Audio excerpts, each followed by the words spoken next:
অসমৰ খিলঞ্জীয়া মানুহৰ ওপৰত তেওঁলোকৰ যি অধিকাৰ এই অধিকাৰ কাঢ়ি ল'বলৈ চৰকাৰখনে যিবোৰ কাম কাজ কৰিছে সেই কাম কাজৰ এটা নিদৰ্শন কাৰণ অসমৰ মুখ্যমন্ত্ৰীৰ পত্নী আৰু বিভিন্ন মন্ত্ৰীৰ পত্নীসকলে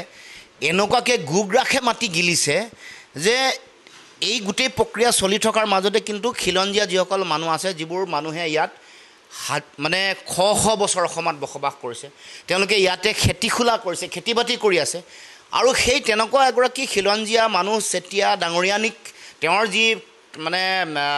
খেতি পথাৰ তেওঁৰ যি কঠীয়া পাৰি থোৱা জেগা সেই কঠীয়া ডাঙৰ হোৱা কঠীয়া এটা দুটা দিন তেওঁলোকে আহ্বান জনাইছিলে যে দুটা এটা দিন সুযোগ দিয়ক কঠীয়া আমি উঠাম আৰু ৰাতিও আমি কঠীয়া উঠাইছোঁ এই বুলি আহ্বান কৰাৰ পিছতো এইটো একেবাৰে নিন্দাৰ যোগ্য কামেই নহয় অতি অমানৱীয় আৰু অসমৰ খিলঞ্জীয়া মানুহৰ প্ৰতি বিজেপিৰ চৰকাৰৰ যিটো দৃষ্টিভংগী অমানৱীয় ধিক্কাৰৰ যোগ্য গৰিহণাৰ যোগ্যকৈ ওপৰত এটা কাম তেওঁলোকে কৰিছে এই কাম কোনো কাৰণতে কেতিয়াও গ্ৰহণীয় নহয় আৰু এনেকৈ এই যিটো তেওঁলোকে জাৰে তাৰে মাটি উচ্ছেদ কৰিছে বা বেদখল কৰিছে বিশেষকৈ খিলঞ্জীয়া থলগিৰি ভূমিপুত্ৰ অসমীয়া মানুহৰ ওপৰত কৰা এই আক্ৰমণ কেতিয়া বন্ধ হ'ব আমি প্ৰশ্ন কৰিব খুজিছোঁ মুখ্যমন্ত্ৰীৰ পত্নীয়ে লোৱা এই মাটিবোৰ মন্ত্ৰীবোৰে লোৱা মাটিবোৰ এইবোৰ কেতিয়া উচ্ছেদ হ'ব এইবোৰ প্ৰশ্ন অসমৰ মুখ্যমন্ত্ৰীয়ে দিব লাগে আৰু এই কামৰ মুখ্যমন্ত্ৰীয়ে কৰা এই অতি গৰ্হিত নিন্দনীয় কামৰ আমি তীব্ৰ ভাষাৰে গৰিহণা দিছোঁ আৰু এনেকৈ খিলঞ্জীয়া মানুহৰ ওপৰত খিলঞ্জীয়া মানুহৰ মাটি ভেটিৰ ওপৰত কৰা আক্ৰমণ বন্ধ কৰিব লাগিব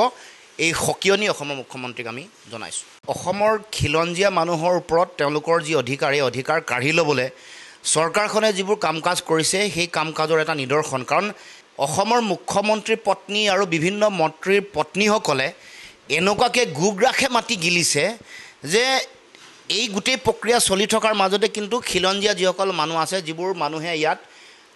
মানে শ বছৰ অসমত বসবাস কৰিছে তেওঁলোকে ইয়াতে খেতি খোলা কৰিছে খেতি বাতি কৰি আছে আৰু সেই তেনেকুৱা এগৰাকী খিলঞ্জীয়া মানুহ চেতিয়া ডাঙৰীয়ানীক তেওঁৰ যি মানে খেতি পথাৰ তেওঁৰ যি কঠীয়া পাৰি থোৱা জেগা সেই কঠীয়া ডাঙৰ হোৱা কঠীয়া এটা দুটা দিন তেওঁলোকে আহ্বান জনাইছিলে যে দুটা এটা দিন সুযোগ দিয়ক কঠীয়া আমি উঠাম আৰু ৰাতিও আমি কঠীয়া উঠাইছোঁ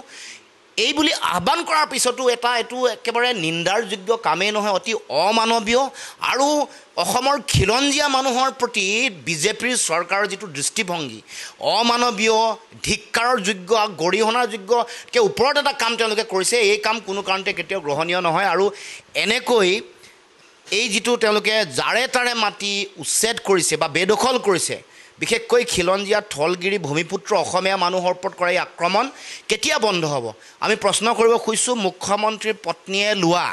এই মাটিবোৰ মন্ত্ৰীবোৰে লোৱা মাটিবোৰ এইবোৰ কেতিয়া উচ্ছেদ হ'ব এইবোৰ প্ৰশ্ন অসমৰ মুখ্যমন্ত্ৰীয়ে দিব লাগে আৰু এই কামৰ মুখ্যমন্ত্ৰীয়ে কৰা এই অতি গৰ্হিত নিন্দনীয় কামৰ আমি তীব্ৰ ভাষাৰে গৰিহণা দিছোঁ আৰু এনেকৈ খিলঞ্জীয়া মানুহৰ ওপৰত খিলঞ্জীয়া মানুহৰ মাটি ভেটিৰ ওপৰত কৰা আক্ৰমণ বন্ধ কৰিব লাগিব এই সকিয়নি অসমৰ মুখ্যমন্ত্ৰীক আমি জনাইছোঁ আপুনি বিচৰা বাতৰি পাব কেৱল নিউজ 18 এপত নিউজ 18 এপ ডাউনলোড কৰিবলৈ স্ক্যান কৰক এই QR কোড গুগল প্লে ষ্টৰতো পাব এই নিউজ 18 এপ